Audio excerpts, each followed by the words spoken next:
Adam here with Brooksaw Antiques. Today we have this 1934 Underwood No.6 vintage desktop typewriter. I'm going to show you how to use the functions and make sure they all work. Made in the USA and the Cadillac of typewriters, in my opinion, ultimate classic desktop typewriter. 14-inch wide carriage. It's got about 14.5 inches of type space on the platen. And I took about 4 days to restore this. Took it all apart, took off the keys, and soaked them in mineral spirits overnight and then cleaned them further. Took off the carriage and cleaned out the escapement and all the keys. Pretty much everything was cleaned out. The margin rails. Beautiful machine. So now it works basically like a refurbished typewriter. I didn't replace any of the decals or anything. I just left all that the way it was. Just cleaned them up a little bit. Up top is your adjustable paper guide. This helps you guide the page in straight. I'm just going to line that up with the edge of the platen. And the margins are up front. I'm just going to set those after I load the page. And this is the paper bale that sits on top. It's got two adjustable rollers, brand new 3D printed rollers. It's got brand new 3D printed feeder rollers as well underneath inside. So the left margin, I'm going to set that on 0, and the right one at the end of the page right there, it's good. So I'm just going to keep that around 70, 80. To move it, you just move it like this, and that looks good. Same with this right side. I'm not sure if you can see that. You just move it like that to set the margin if you want it closer to the middle. I'm just going to keep that on 0.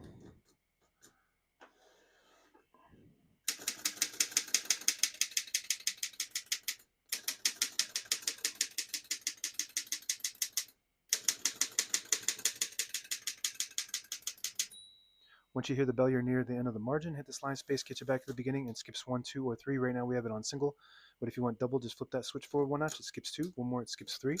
We're going to keep that on single for now and finish typing.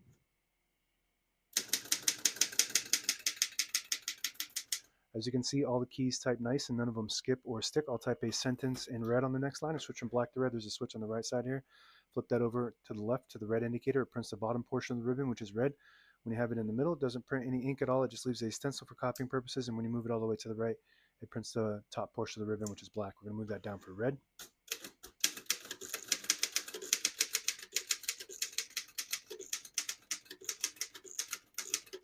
Beautiful. Super smooth, like a Cadillac. Reliable. They don't make them like this anymore. Beautiful print. I guess I didn't hit the Q hard enough. That's how it goes with the manual typewriter. But you can see the Q on that top one is good. Pica typeface, prints 10 characters per inch. Super nice looking print. That's what you get when you clean out the entire machine, properly reinstall it. You get really nice functioning, clear print. To pull the page out easy, there's a switch on the right side. Flip that down, it unlocks the rollers underneath the platen, allowing you to pull the page out easy or load thicker paper like carbon copy or cardstock. Make sure you flip that back up before you load the next page or else it won't load correctly. Got a shift on each side and a shift lock on the right. To clear that, just hit the shift button on the left. Backspace is on the top left. Smooth. This is your decimal tab. Forgot to mention it. It's very unique. This is a rare typewriter. I don't know if I've ever had a 6 decimal. Very early No.6 as well. So what you do is you hit the tab button, which is just the period. There's a period 1, 10, 100, and 1000. So when you hit the period, that's just like a regular tab. But I'm going to put a period there. Put that on backspace. That was on red. I'm just going to keep that on black. So on the next line, you skip a line, and then you hit the 1, and you're just one character in front of that period. So I'm going to hit 1.00. So I'm just going to keep doing that with all of these. This is the 10. This is the 100. And this is the 1000. So what that does is it just changes the space so you can do decimals.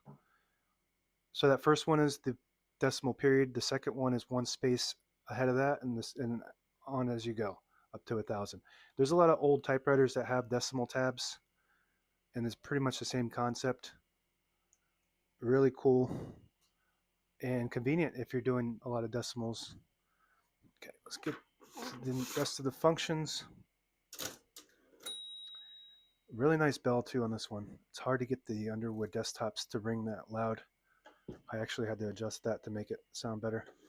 Margin release, so this on these desktop Underwoods, the 5, 3, 4, once you get to the end of the margin, it will block you and you hit that margin release and you get about 3 or 4 more before it stops you again.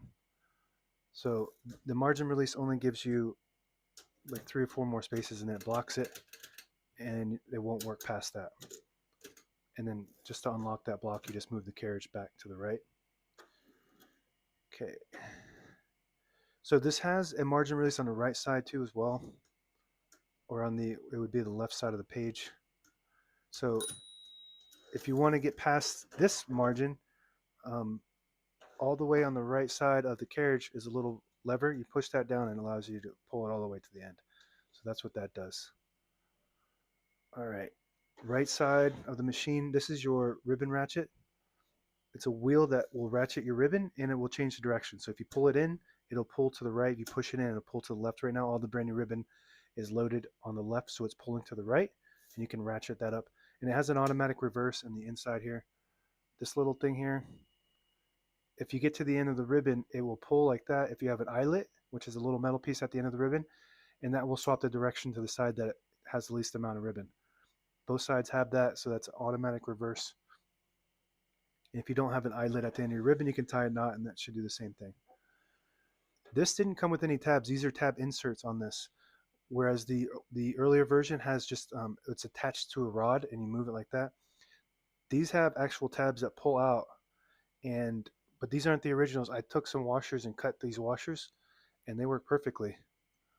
So I was able to overcome that, which could have been a typewriter that was needed to wait for parts. And I don't have any. I have like over 100 parts machines. I didn't have anything with these tabs because they didn't make them like this for very long. So let's test that. I already did it on paper, but I'll show you from the back. So it just stops at each one of those tabs perfectly smooth. So I got lucky. I was able to basically invent new tabs for that. Carriage release on both sides, super smooth. This is just the ultimate desktop. I really love this machine. I haven't worked on these that much because they just take so long to take these apart and really do it, but I just wanted to do one. And if you were watching my story, this is the carriage release on the left side. And this lever, if you flip it forward, it raises the paper bell so you can slide the page through easier. Just kind of like a convenient. But if you were watching my story the last 4 days, I showed all the steps to break this down and restore it. If you pull out this lever, it disables the spacing when you turn the knob so you can get to an exact spot on the page. You push it in, you get the clicks. Each one of those clicks is one space, and the same concept with this lever. You flip that up, disables the spacing, you flip it down, you get the clicks. So if you ever find one of these available, I don't know, I will be listing this today. If you ever find one of these available in this good a condition, you know the person that restored it took a lot of time to do it. So you just got to appreciate that. And if you have one that works really good, then you're lucky. Now available on eBay or Etsy, search Brooksaw Antiques.